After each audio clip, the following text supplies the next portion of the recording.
Hello বন্ধুরা, আমার ক্লাসে তোমাদেরকে স্বাগতম। আজকে আমরা ক্লাস 10-এর কোষে দেখি 2-এর এই 46 পাতার এই 6 দাগের অঙ্কগুলি করব। আগের ভিডিওতে 1 থেকে 5 দাগ পর্যন্ত অঙ্কগুলি করে দেওয়া হয়েছে। আগের ভিডিও যদি না দেখে থাকো, এই ভিডিও ডেসক্রিপশনে আগের ভিডিওর লিঙ্কটি দেওয়া আছে, সেখান থেকে দেখে নেবে। চলো তাহলে আজকের অঙ্কগুলি শুরু করি। এই 6 দাগের অঙ্কটি কি বলছে? গৌতম একটি মুরগি খামার খোলার জন্য একটি সমবায় ব্যাংক থেকে বার্ষিক 12% সরল সুদের হারে কিছু টাকা ধার নিলেন। বলছে প্রত্যেক মাসে তাকে 378 টাকা সুদ দিতে হয়। বলছে তিনি কত টাকা ধার নিয়েছিলেন নির্ণয় করি। চলো তাহলে আমরা অঙ্কটি করছে নেই। কি বলে দিয়েছে যে গৌতম একটা মুরগি খামার খোলার জন্য সমবায় ব্যাংক থেকে একটা লোন নিয়েছিল, তার বার্ষিক সুদের হার কত বলে দিয়েছে যে 12%। তাহলে আমরা লিখি যে বার্ষিক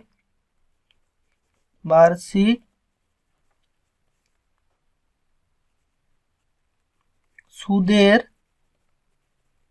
হার, এটা তখন আমরা কি দ্বারা প্রকাশ করি? আর দ্বারা প্রকাশ করি। এটা তখন আমরা লিখে দিলাম যে 12%।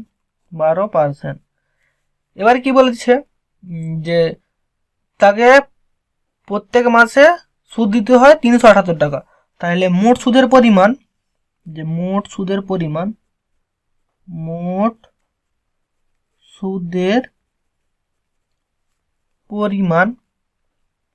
হবে এটা পরিমাণ।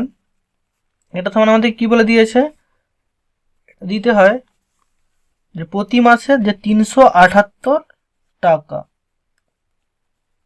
তাহলে আমাদের সময় কত হচ্ছে? তাহলে আমাদের সময় এটা হচ্ছে কত, যে 1 মাস। কেন প্রতি মাসে তাকে 378 টাকা করে সুদ দিতে হয়, তাহলে এটাকে আমাদের বছরে কনভার্ট করতে হবে। তাহলে এটা সমান কত হচ্ছে? 1 মাস সমান 1/12 বছর।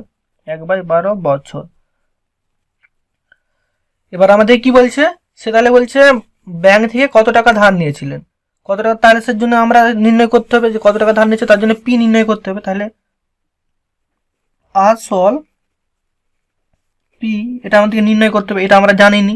তাহলে আমরা কি জানি যে আমরা জানি কি যে আই সমান পি টি আর বাই 100। তাহলে এখান থেকে কি লিখতে পারি যে বা পি টি আর সমান কত হচ্ছে যে 100 ইন্টু আই, এটা হচ্ছে। তাহলে বা এখান থেকে পি সমান কত হচ্ছে যে 100 ইন্টু আই বাই কত হচ্ছে টি আর, এটা হচ্ছে। তাহলে আমরা এখান থেকে কি লিখতে পারি যে অতএব আসল কি হচ্ছে, আসল পি ইকুয়াল টু যে 100 ইন্টু আই, প্রতি মাসে তাকে সুদ দিতে হয় 378। আচ্ছা, বাই টি, সময় কত বলছে যে 1/12 বছর, ইন্টু আর বার্ষিক সুদের হার কত বলছে যে 12। তাহলে এটা সমান কত হচ্ছে, এই উপরে এখানে 12 এখানে 12, মানে এটা একের সঙ্গে গুণ হবে 12, তাহলে 12 কেটে গেল। তাহলে এটা সমান কত হচ্ছে 100 ইন্টু 378। তাহলে এটা কত হচ্ছে, তাহলে 73 ভুল বললাম, 37,800 টাকা। তাহলে এটা সমান হচ্ছে আমাদের পি। তাহলে সে কত টাকা ধার নিয়েছিল ব্যাংক থেকে? 37,800 টাকা। তাহলে আমরা কি লিখবো যে অতএব তিনি ব্যাংক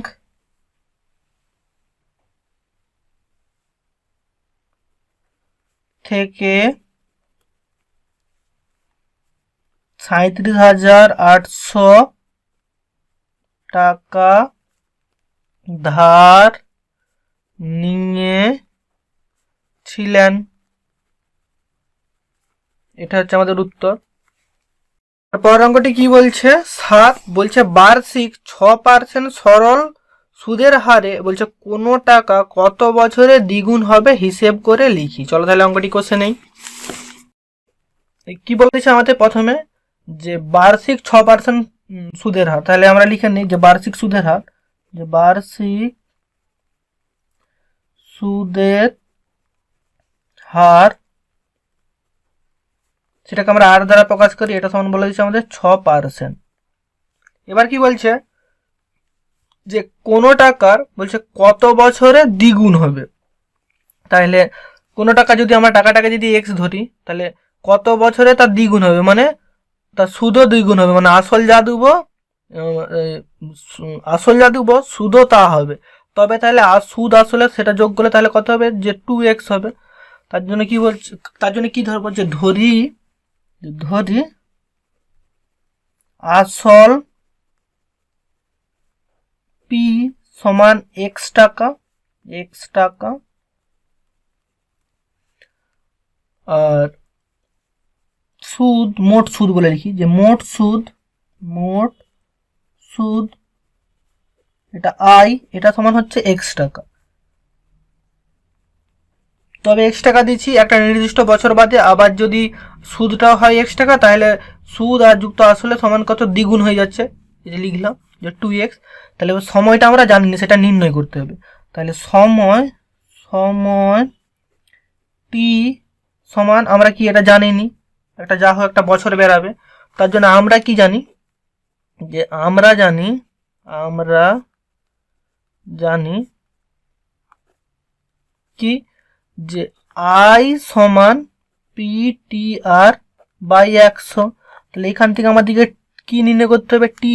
তাহলে PTR সমান কত হচ্ছে, যে 100 ইন্টু আই, এটা হচ্ছে। তাহলে বা এখান থেকে টি সমান কত হচ্ছে, সময়। তাহলে এটা হচ্ছে 100 ইন্টু আই বাই পিআর। তাহলে আমরা এখান থেকে কি লিখবো, যে অতএব সময় সমান টি দ্বারা প্রকাশ করি, টি সমান কি হচ্ছে, যে 100 ইন্টু আই মোট সুদ হচ্ছে এক্স, আচ্ছা, বাই পি হচ্ছে আসল, এক্স সেটাও এক্স, ইন্টু কত বলছে আর, মানে আটটা হচ্ছে আমাদের 6, পার্সেন্টের জন্য উপরে 100 চলে গেছে। তাহলে এটা সমান কি হচ্ছে, এখানের এক্স কেটে গেল, তাহলে এটা সমান কত হচ্ছে, যে 100 বাই 6। তাহলে এটাকে আমরা যদি 2 দ্বারা ভাগ করি, তাহলে ওটা সমান কত হচ্ছে 50, আর নিচে হচ্ছে 3। তাহলে এটা সমান কত হচ্ছে, এটা সমান হচ্ছে 3 × 48, তাহলে 16/2/3, এটা সমান কি হবে, যে বছর। তাহলে এটাই হচ্ছে আমাদের উত্তর। তাহলে কি হবে, যে কত বছরে দ্বিগুণ হবে তা, তাহলে অতএব যে 16/2/3 বছরে দ্বিগুণ হবে, এটা হচ্ছে আমাদের উত্তর। তারপর অঙ্কটি কি বলছে, 8, মান্নান মিয়া কিছু টাকা ধার করার 6 বছর পর দেখলেন দেয় সরল সুদের পরিমাণ আসলের বলছে 3/8 অংশ হয়ে গেছে। বলছে বার্ষিক শতকরা সরল সুদের হার কত ছিল তা নির্ণয় করি। চলো তাহলে আমরা অঙ্কটি কোশ্চেন নেই। আচ্ছা, আমাদের কি বলে দিয়েছে, মান্নান মিয়া কিছু টাকা ধার করছে 6 বছরের জন্য। তাহলে আমরা এখানে লিখে দিই সময়,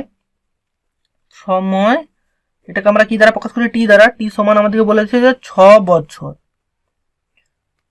এবার কি বলছে, যে 6 বছর পরে দেখলেন যে দেয় সরল সুদের পরিমাণ আসলের বলছে 3/8 অংশ হয়ে গেছে। তাহলে আসলের 3/8 অংশ, তাহলে আমরা আসলটা কি ধরো, আসলটাকে এক্স যদি ধরি, তাহলে মোট সুদের পরিমাণ কত হবে, তাহলে এক্স ইন্টু 3/8 মানে 3x/8 টাকা হবে। তাহলে আমরা লিখে নিই, যে ধরি যে আসল সেটা সমান পি দ্বারা প্রকাশ করি, সেটা সমান আমরা ধরছি যে এক্স টাকা। তাহলে মোট সুদ তাহলে কত হবে, তাহলে মোট সুদ সে দিচ্ছে 6 বছরে, যে মোট সুদ এটা সমান আমরা আই দ্বারা প্রকাশ করি, এটা সমান কত হচ্ছে, যে দেওয়া মানে এক্স ইন্টু মানে আসলের 3/8 অংশ হয়ে গেছে, তাহলে 3/8, এটা সমান কত হচ্ছে, যে 3x/8 টাকা। এবার আমাদের কি নির্ণয় করতে বলছে, আমাদেরকে নির্ণয় করতে বলছে যে বার্ষিক সুদের হারটা কত। তাহলে আমরা লিখি যে বার্ষিক সুদের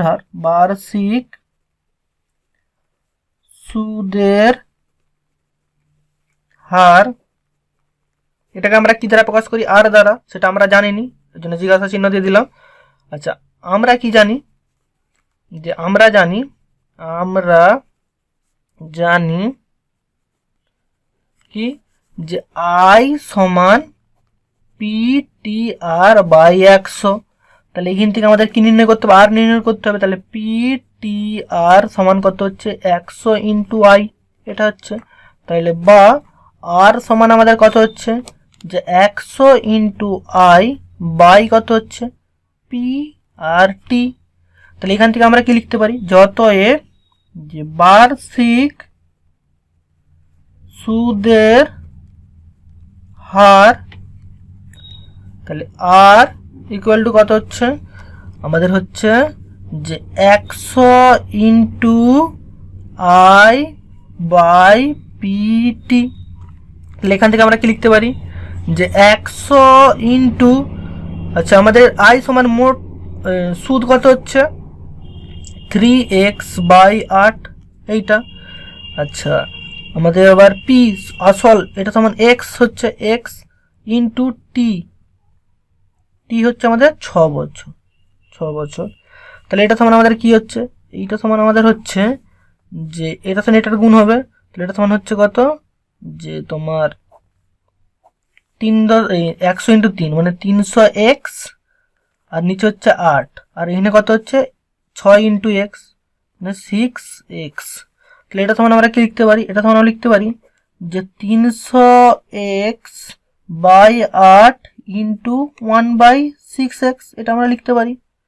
তাহলে এই এক্স কেটে গেল, তাহলে এটা সমান এবার কত হচ্ছে, এটাকে যদি আমরা 3 দিয়ে ভাগ করে দিই, 3 দিয়ে ভাগ করে দিলাম তাহলে 100 হয়ে গেল, আর এটা হচ্ছে 3 দুগুণে 6, তাহলে এটা তখন কত হচ্ছে যে 100 বাই 8 ইন্টু 2, তাহলে এটা তখন কত হচ্ছে, এটাকে আবার যদি 2 দিয়ে কাটি এটা তখন কত হচ্ছে যে 50, আবার এটাকে যদি আমরা 2 দিয়ে কাটি এটা তখন কত হচ্ছে 4, আর এটা সমান হচ্ছে 25, তাহলে এটা তখন কত হচ্ছে যে 25 বাই 4, তাহলে এটা তখন কত হচ্ছে 6 4 24 মানে 6 পূর্ণ 1/4, এটা তখন কত হচ্ছে বার্ষিক সুদের হার কত হচ্ছে শতকরা যে 6 পূর্ণ 1/4, তাহলে এটাই হচ্ছে আমাদের উত্তর। তাহলে কি লিখবে যে অতএব বার্ষিক শতকরা সরল সুদের হার, বার্ষিক শতকরা সরল সুদের হার সমান কত হচ্ছে যে 6 পূর্ণ 1/4, এটা হচ্ছে আমাদের উত্তর। অঙ্কটি কি বলছে, 9 বলছে একটি কৃষি সমবায় সমিতি তার সদস্যদের বার্ষিক 4% সরল সুদের হারে কৃষি ঋণ দেয়, কিন্তু ব্যাংক থেকে টাকা ধার করলে বার্ষিক 7.4% হারে সরল সুদ দিতে হয়। বলছে একজন কৃষক যদি ব্যাংক থেকে টাকা ধার না করে সমবায় সমিতির সদস্য হয়ে সমিতি থেকে 5,000 টাকা ঋণ নেয়, তবে তার বছরে সুদ বাবদ কত টাকা বাঁচবে হিসাব করে লিখি। প্রথমে তাহলে আমাদের মোট সুদ একবার সমবায় সমিতি থেকে নির্ণয় করতে হবে, আর একবার ব্যাংক থেকে নির্ণয় করতে হবে। এবার ব্যাংকের সুদের পরিমাণটা বেশি, তার জন্য ব্যাংক থেকে সমবায় সমিতির সুদটা বিয়োগ করলে যে টাকাটা হবে সেটাই হচ্ছে তার বাঁচবে। তাহলে আমরা অঙ্কটি কষে নেই। 9 তাহলে আমরা এখানে লিখে নিই প্রথমে সমবায় সমিতি,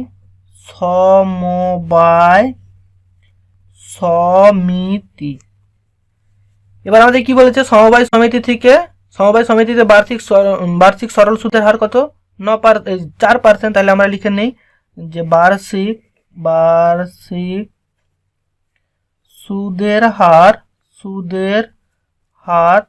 এটা সমান আমরা কি দ্বারা প্রকাশ করি, আর দ্বারা প্রকাশ করি, তাহলে এটা সমান আমাদের কত বলে দিচ্ছে যে 4%।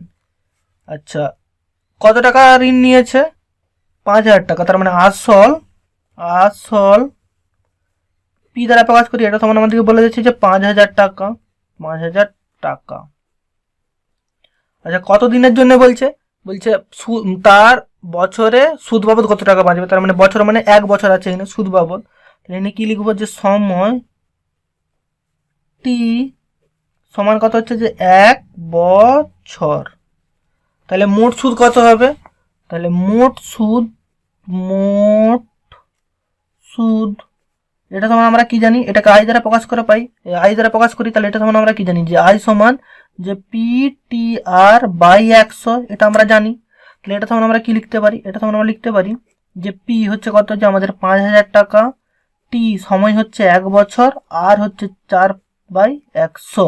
তাহলে এখানে দুটো শূন্য কেটে দিলাম, এখানে দুটো শূন্য কেটে দিলাম, 5,000 আছে, এখানে একটা শূন্য কম হচ্ছে, এখানে একটা শূন্য পড়বে, তাহলে এটা সমান কত হচ্ছে যে 50 আর 4, এটা সমান কত হচ্ছে 4 50 100।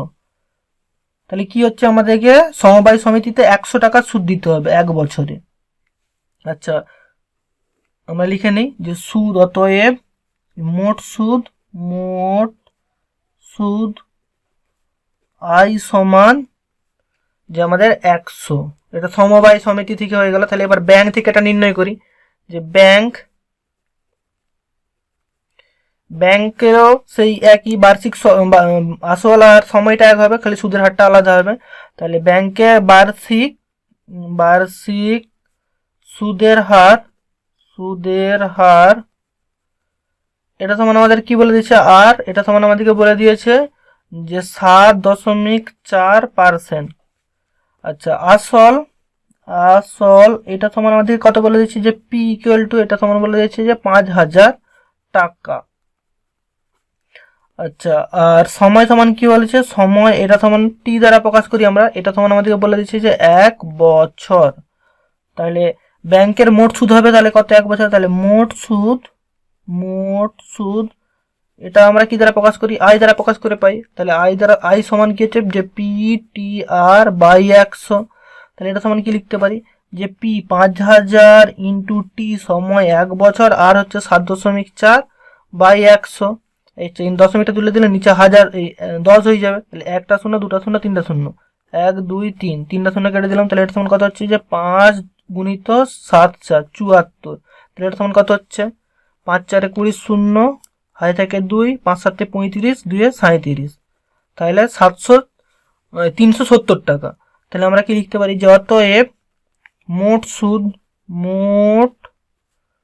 সুদ আই সমান কত হচ্ছে যে 370 টাকা। আচ্ছা, আমি এখানে ভুল করছি, 50 ইন্টু 4 100 হয়নি, এটা 200 হবে, আমি এটা ভুল করছি। আচ্ছা, এবার কি বলছে, তাহলে তার ব্যাংক থেকে কত টাকা হচ্ছে বছরে 370 টাকা, সমবায় সমিতি থেকে হচ্ছে 200 টাকা। তাহলে কত টাকা বাঁচবে, তাহলে বেশিটা থেকে কমটা বিয়োগ করে দিলে যেটা হবে সেইটা। তাহলে অতএব বছরে সুদ বাবদ বাঁচবে কত টাকা, 370 বিযুক্ত 200 সমান কত হচ্ছে 170 টাকা। এটা হচ্ছে আমাদের উত্তর। ঠিক আছে বন্ধুরা, আজকে এই পর্যন্তই। দেখা হচ্ছে আগামী ভিডিওতে। ভিডিওটি ভালো লাগলে বন্ধুদের সঙ্গে শেয়ার করবে এবং চ্যানেলটিকে সাবস্ক্রাইব করে পাশের বেল আইকনটি প্রেস করে রাখবে।